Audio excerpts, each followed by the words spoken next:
Hello guys. आज मैं आपके लिए इतनी इंटरेस्टिंग स्टोरी लेके आई हूँ ना, आप सुनते ही रह जाओगे और आपका मन करेगा कि मैं उसे बार बार सुनूं और इतनी ध्यान से सुनोगे ना कि आप सब काम दाम छोड़ के इस स्टोरी के पीछे ही लग जाओगे।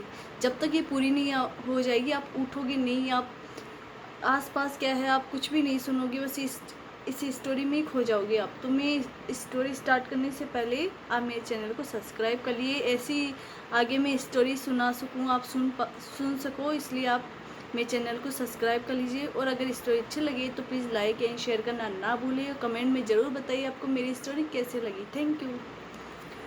चलो मैं स्टोरी स्टार्ट करती हूँ। इस स्टोरी का नाम है पर्सी और राजकुमारी। ये पर्सी है, ये राजकुमारी है, ये पर्सी है और ये राजकुमारी है। उनकी स्टोरी स्टार्ट करती हूँ मैं। गांव में सभी पर्सी का मजाक उड़ाते थे। वह हमेशा मूर्खों की तरफ काम करता है, मूर्खों की तरह काम करता है, मतलब कि कोई भी काम ढंग से नहीं कर पाता है पर्सी जो है इस स्टोरी में, और किसी न किसी के लिए मुसीबत खड़ी कर देता है। एक दिन उसे मिसेज गुडविन के घर मक्खन लेकर जाना था। ये मिसेज गुडविन है, राजकुमारी नहीं है। उसने मक्खन के जमे हुए टुकड़े को टोकरे में रख लिया। सारे रास्ते वह यही सोचता रहा कि उसे इतना पसीना क्यों आ रहा था। जब उसने टोकरा नीचे रखा तो वह हैरान परेशान हो गया, क्योंकि वह तो खाली था। सूरज की गर्मी से सारा मक्खन पिघल गया था और वही धार बनकर उसके पूरे मुंह पर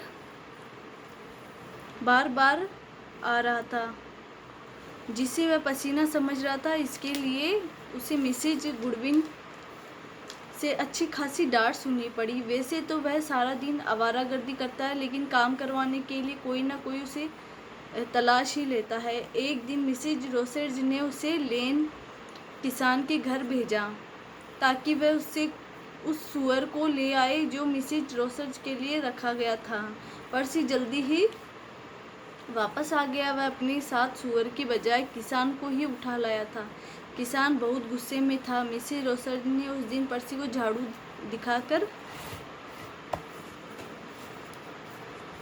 अपने घर से खदेड़ा। पर्सी के पास भागने के अलावा कोई चारा नहीं था। पर्सी तब तक भागता रहा जब तक वह गांव से बाहर नहीं निकल गया। उसने तय किया कि कुछ समय तक वह अकेला ही रहेगा। वह लगातार तब तक चलता रहा जब तक कि पूरी तरह से थक नहीं गया। थककर वह एक छायादार पेड़ की छाया में लेटकर सो गया। उसी पेड़ पर एक बौना रहता था जो किसी भी तरह का जादू कर सकता था। वह एक शरारती बौना था। पर्सी को सोते देखकर उसने सोचा कि अब वह कौन सी नई शरारत कर सकता है। अचानक उसे सड़क से राजकुमारी की सवारी आती दिखाई दी। बोने ने सोचा कि वह राजकुमारी के साथ मजाक करेगा। वह गायब दिख रहा है दोस्तों, वह गायब हो गया। उसने राजकुमारी पर थोड़ा सा जादुई पाउडर छिड़क दिया। देखना आगे कितनी इंटरेस्टिंग स्टोरी है, जिससे वह अपने आसपास की हर चीज़ को पसंद करने लगी। उसने कोचवान से गाड़ी रोकने को कहा। राजकुमारी ने बाहर झांका तो ये रही देखो राजकुमारी, और ये रहा वो बोना जो जादू करता है। झांका तो देखा कि राजकुमारी ने बाहर झांका तो देखा कि पेड़ के नीचे पर्सी सो रहा है। यहाँ पर्सी सो रहा है ना, दिख रहा है दोस्तों, ये रहा पर्सी, ये लेटा हुआ है, यहाँ रेस्ट कर रहा है। राजकुमारी ने पर्सी को एक राजकुमार के रूप में देखा। उसने अपने नौकरों से कहा कि वे पर्सी को गाड़ी में ले आए। उन्होंने वैसा ही किया। इसके बाद वह गाड़ी राजकुमार के महल की ओर चल दी। शरारती बोना बड़े मज़े से गाड़ी की छत पर बैठा था।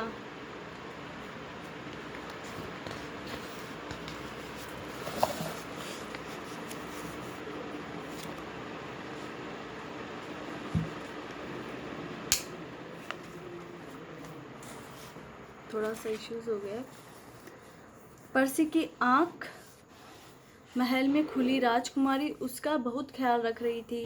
वह उसे पसंद करने लगी थी। पर्सी को भी ऐसे लगने लगा मानो वह कहीं का राजकुमार हो। राजकुमारी ने तय किया कि वह उसी राजकुमार से शादी करेगी। उसने अपने माता पिता को इस बारे में बताया। राजा को भी पर्सी बहुत अच्छा लगा। उन्होंने एक शानदार समारोह का आयोजन किया जिसमें समस्त नगरवासियों को बुलवाया गया। मिसेज गुडविन और मिसेस रोसर्ज भी वहां उस समारोह में आए। जब उन्होंने राजकुमारी को राजकुमार बने पर्सी के साथ देखा तो उनकी हैरानी की सीमा न रही। पर्सी ने उन्हें पूरे आदर के साथ महल में रखा और अपनी पत्नी से मिलवाया। उसने अपने गांव वालों की बहुत प्रशंसा की, उनका सत्कार किया। जब वे लोग वापस जाने लगे तो उसने सबके लिए बहुत सारे उपहार भी भिजवाए। अब पर्सी को कोई काम नहीं करना पड़ता। उसकी प्रत्येक इच्छा वहां पूरी हो जाती। उसके कारण अब किसी को कोई परेशानी भी नहीं होती। अब वह बड़े मज़े से राजकुमारों की तरह महल में ही रहता है। देखो कितनी इंटरेस्टिंग स्टोरी ना दोस्तों। आपको ये स्टोरी कैसी लगी? मेरे को तो ये स्टोरी बहुत अच्छी लगी। ये रही राजकुमारी और ये राजकुमार। देखो इससे ये स्टोरी से शिक्षा मिलती है कि अगर किस्मत चमकनी होती है तो कभी भी चमक सकती है, और अगर हमारी ज़िंदगी में सुख लिखा हो तो कैसे भी मिल सकता है। कमेंट में ज़रूर बताइए आपको मेरी स्टोरी कैसी लगी। Thank you.